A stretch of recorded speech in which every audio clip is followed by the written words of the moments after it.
Hello, everyone. Welcome to Talking Logistics, where we have conversations with thought leaders and newsmakers in the supply chain logistics industry. It's my great pleasure to welcome today's program, Mark Christos, who's Vice President of Transportation at Matson Logistics, and Prasad Gollapalli, who's founder and CEO of Trucker Tools.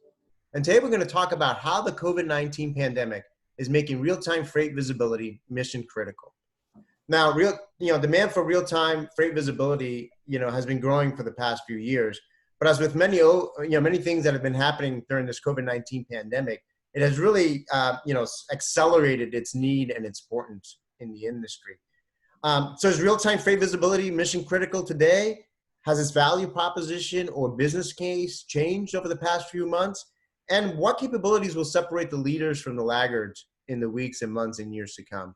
Well, those are going to be some of the key questions we're going to address in today's episode. And it's great to have Mark and Prasad on the program to share their insights and advice with us on this topic. So Mark, Prasad, welcome to the program.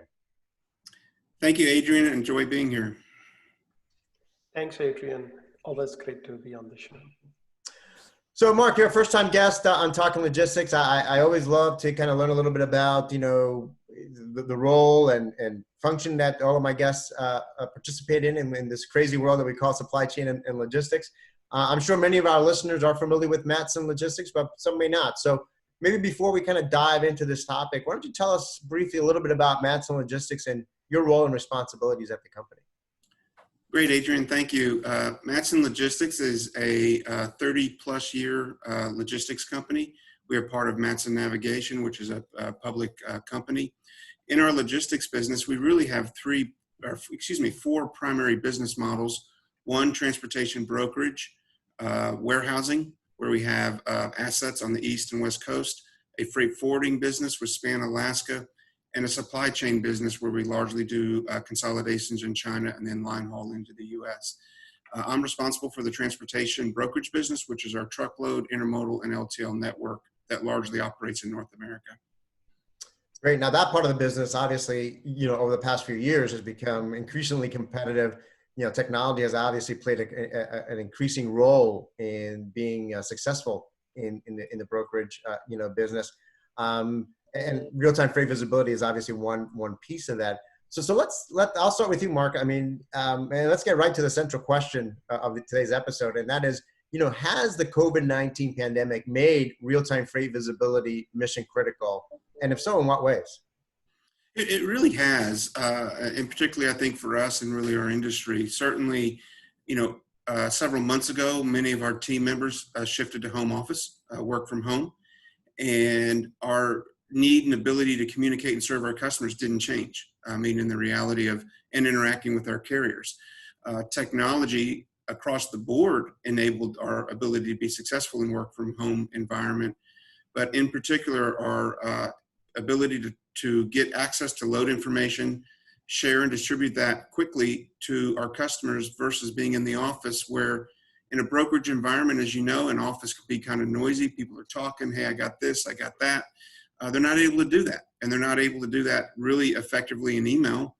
They're not able to really do that effectively in chat or IM or whatever tool someone may have. So we found that freight visibility was an enabler for us to help us be successful with our customers while we were largely working from home. Yeah, that's a great point. I think the other thing we saw, depending on the industry, it was kind of feast or famine, right? Some industries saw a significantly decline in shipments, but there were others that saw a significantly increase in demand and shipments. And being able to, I think you and I as consumers, right, going to the grocery store, trying to find that toilet paper or trying to find those other consumables, became a challenge, right? So being able, I would assume for some of your shipper clients to know when that next replenishment shipment of toilet paper or whatever the material might be, became even more important than ever, right? Oh, most definitely. We saw shifts of transport between truckload and intermodal, or vice versa. Customers wanting to know and needing to get inventory sped up, if you will, in certain situations. And our need and ability to communicate with them, to your point, was critical in terms of what's going on, where is something, and keeping them informed, and more importantly, keeping their customer informed. Yeah, that's a great point. I mean, I think what we always talk about is the ability to make, smarter decisions faster. And that's certainly something that, shippers, whether they're manufacturers or retailers and the receivers as well, they're looking for that information because as this highly dynamic and ever-changing environment continues to throw curveballs at them, they need that information to re-optimize, reallocate resources, rechange their plans in a almost continuous fashion. And I think that's where they depend on partners like you to provide them and your carriers to provide them, with that visibility to be able to make those on-demand, if you will, on-the-fly changes to their plans and activities. So Prasad, going to you now. I mean, in light of everything that we've just talked about, if you go back to a year ago, I mean, has the value proposition or business case for real-time freight visibility, changed between, let's say, the last time we talked and today? Yes, Adrian. In the last year since we spoke, if anything, when it comes to real-time visibility, things have started progressing much faster in terms of two things. One, I think last year when we look at this, everybody wanted visibility, but there was no standard, right? I mean, there was no target that they were trying to achieve. They were happy to get a majority of the freight being tracked. Two, now we hear shippers through brokers demanding almost 100% visibility, but more importantly, consistency, getting that visibility on a regular basis, not just a point here and there, right? That has become the standard. Now, when this became the standard for the shippers, and I mean, obviously we work with brokers, so we look at it as through the brokers into shippers' needs. The second part that has changed significantly is just during the COVID, like Mark said, people working from home, both for brokers and also shippers, right? For shippers, it is how do you plan your dock operations? If a particular shipment is late, it will change the way they unload a particular truck or load a particular truck. Two, even they can't have too many drivers at a particular place because of COVID restrictions, right? So they need to plan ahead. All those things have put even more demand on having this real-time visibility in terms of compliance and consistency. Compliance in terms of having 100% freight, consistency, getting that pickup delivery confirmations in transit points.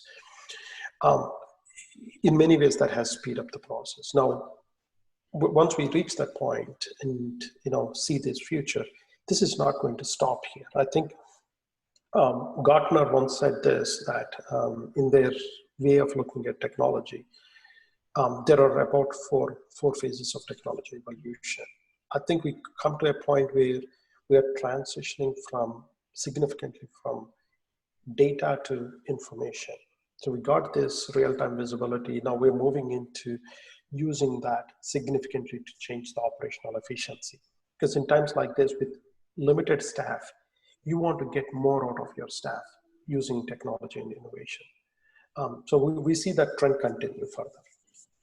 Yeah, that's a great point. I mean, a lot of the commentary that that I've done and others, have talked about, on the one hand, COVID has been kind of a disruptor, right? It's disrupted operations and so forth.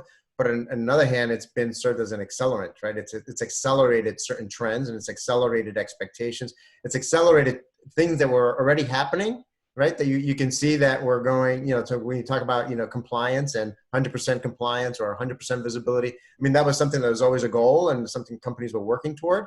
But now it has really, like to your point, that has accelerated because of, the situation we're in right now, that, something that might've been a goal for 2 or 3 years down the road is now today's, goal, right? So the bar has been raised, and has been raised quickly, to today.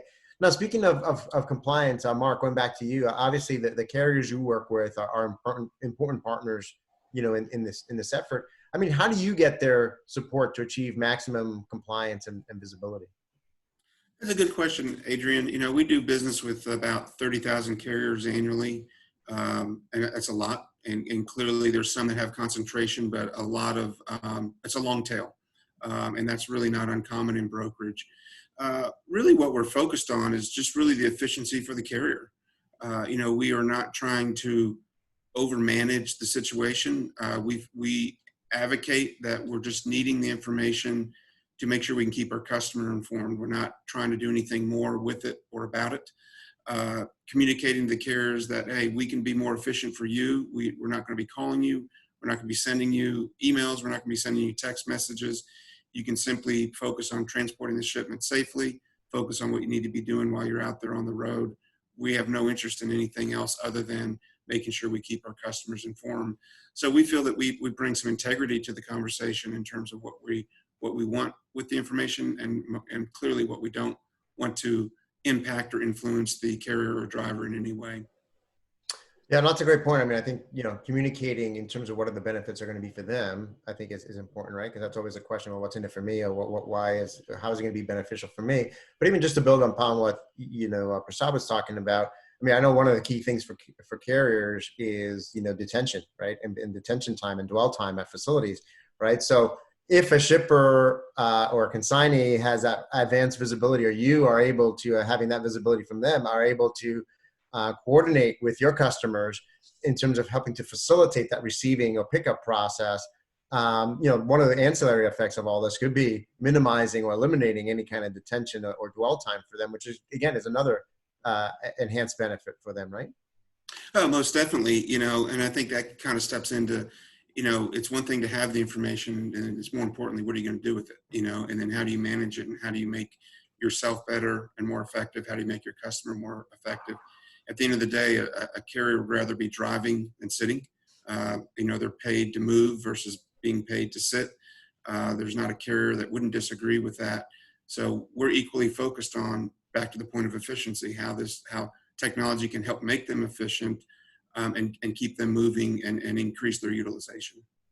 Yeah, that's a great point. I mean, I think that builds upon what Prasad talked about, kind of moving from just data to kind of information. And then to your point, I mean, there's a lot of talk about visibility, but ultimately to get that value from visibility is taking some action. What are you going to do with that visibility?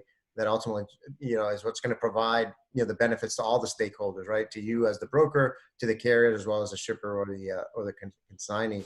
So Prasad, talking now a little bit, about from a technology standpoint. I mean, what are some of the critical,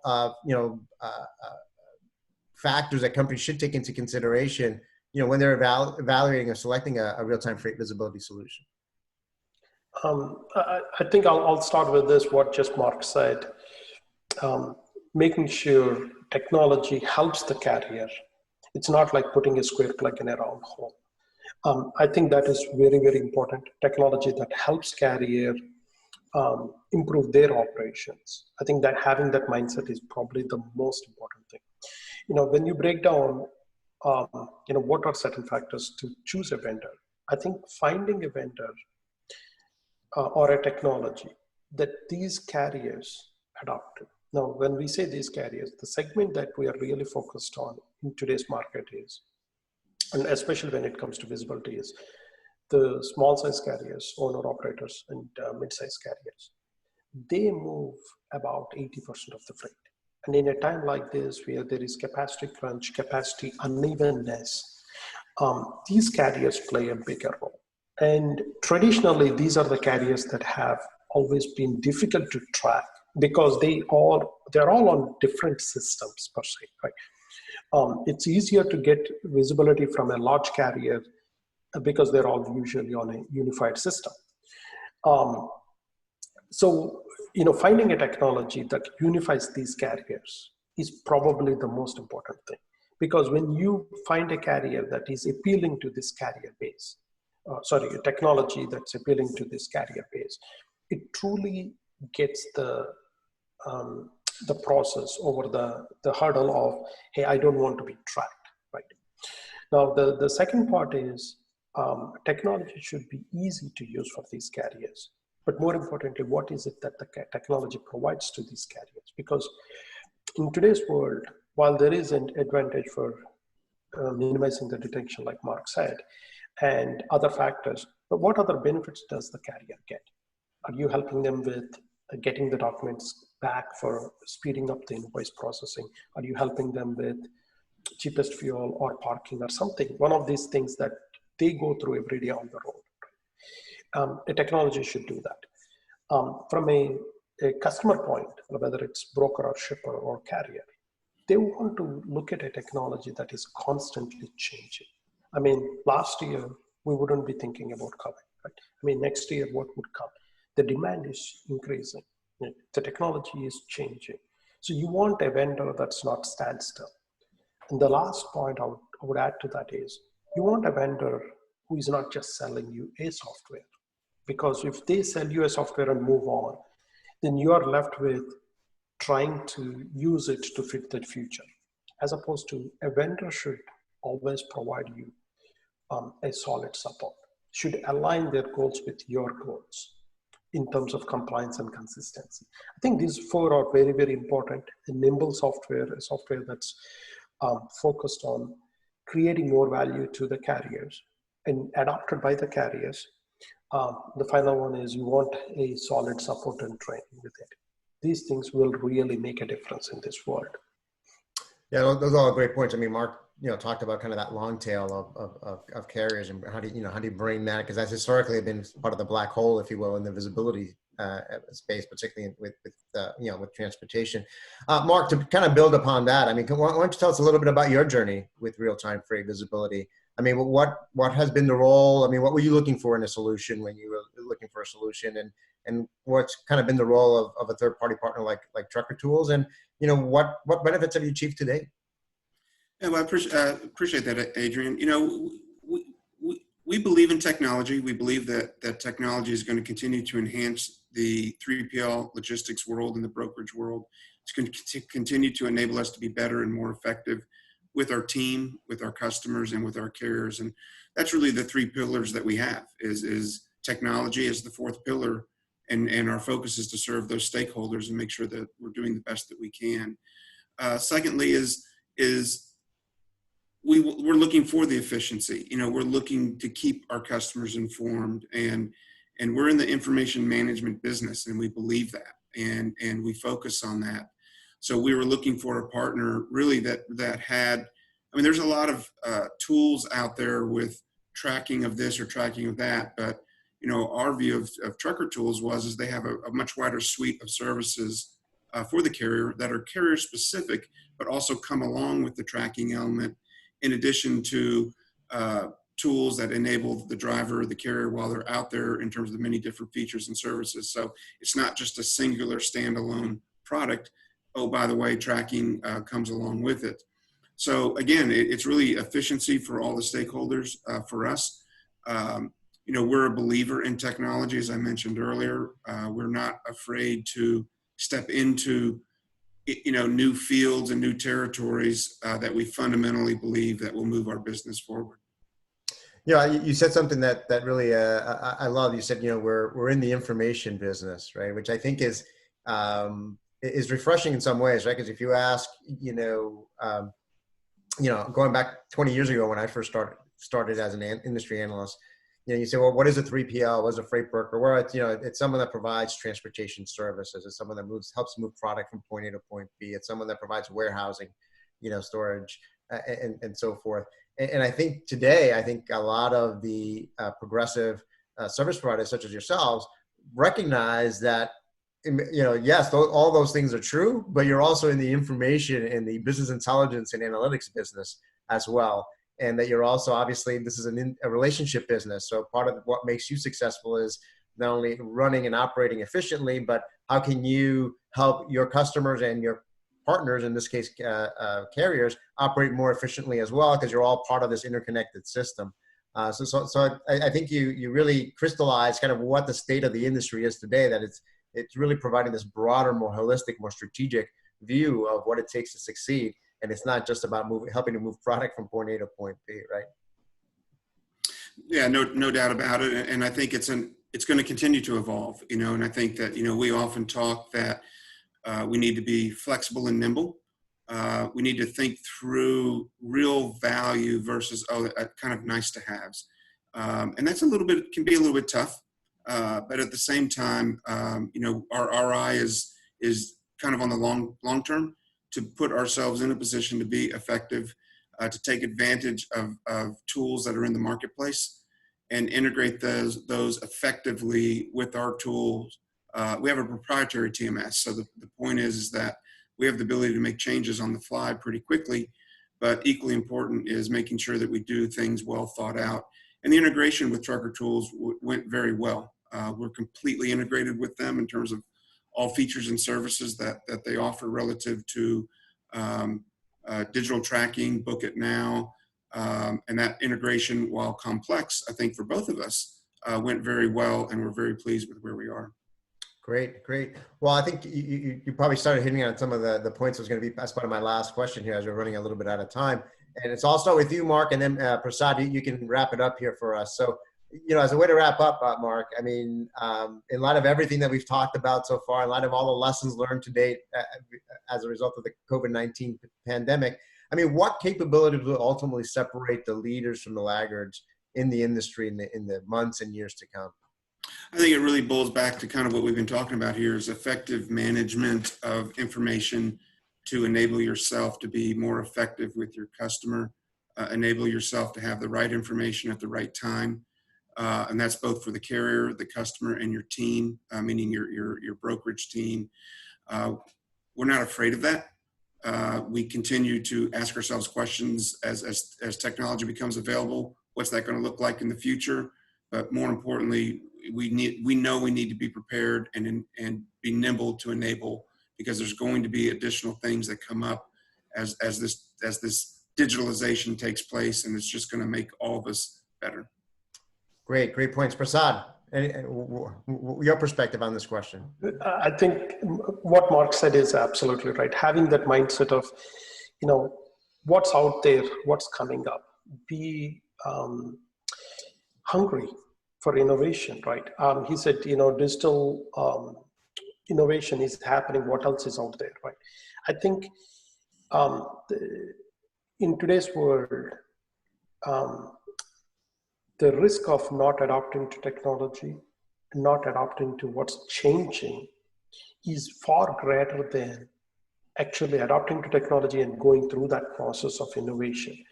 In the past, people have been, especially the broker and 3PL community, have been very much, I would say, gun shy to adapt to technology. They wanted the technology to mature.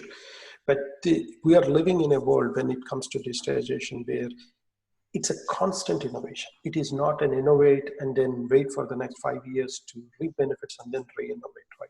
We are living in constant innovation. So adapting to technology is important. Now, when large brokers and 3PLs out there adapt to technology, they're not just adapting to technology, but the technology is also adapting to them. I mean, that opportunity only happens when these brokers and 3PLs adapt to technology. Likewise, carriers are doing the same. I mean, today you can't find a carrier without a smartphone. So in many ways, everything that is happening is only accelerating the process. And in more and more happening, the more and more benefits are coming. Those who are on the forefront, their scalability is pretty high. They're scaling their business much faster. And those who are on the back end of that have the risk of losing to the guys who are on the forefront of this. A lot of great points. I mean, I think, the key thing here is, innovation is, a continuous process here. You can't, there's that phrase, analysis paralysis, right? So I think a lot of companies have been frozen by, well, should we do this? Should we not? Let's have another meeting, this or that. And meanwhile, you find yourself weeks and months have gone by, you haven't taken any action. And meanwhile, your competitors are leaving you behind, your customers are leaving you behind because you're not able to meet their needs and so forth. So I think that's a great point. You can't, the risk of inaction is greater than the risk of taking action, and moving forward and learning from, from those experiences. Well, Mark, Prasad, as I always say at the end of all our episodes, we always just manage to scratch the surface on these topics, but you both added some, provided some great insights and some perspective on this topic. So thank you both for being on the program today. Thank you, Adrian, for having me. Thank you. So I want to thank those of you that joined us. If you're watching this episode on demand, either on Talking Logistics or at the Trucker Tools website, and you've got a question or a comment for Mark or Prasad, you can post it there, and I'm sure they'll be happy to respond via that medium. Again, thank you for joining us and look forward to seeing you in a future episode of Talking Logistics. Have a great day.